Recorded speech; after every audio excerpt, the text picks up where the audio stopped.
like you're always running to the restroom? Do you feel like sometimes you won't make it in time? Is the need to be close to a restroom preventing you from doing the things you want to do? If so, you may have overactive bladder.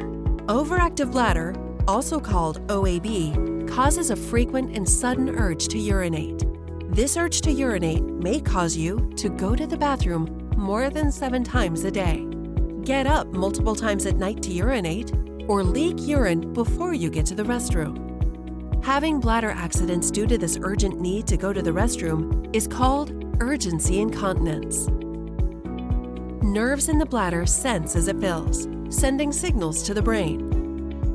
During normal function, the bladder alerts the brain before it gets full, giving a person time to get to the restroom.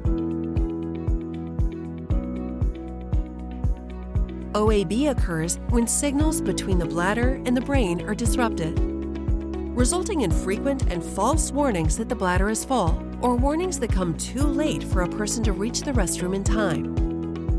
OAB can cause considerable stress and have a negative impact on quality of life. Symptoms can get in the way of work, social life, exercise, and sleep. As many as 50 million people in the United States live with OAB symptoms. Many people don't ask for help, as they may feel embarrassed, or they view it as a normal part of aging. OAB is not a normal part of aging. It's important to know that there are treatments available to help you manage OAB symptoms.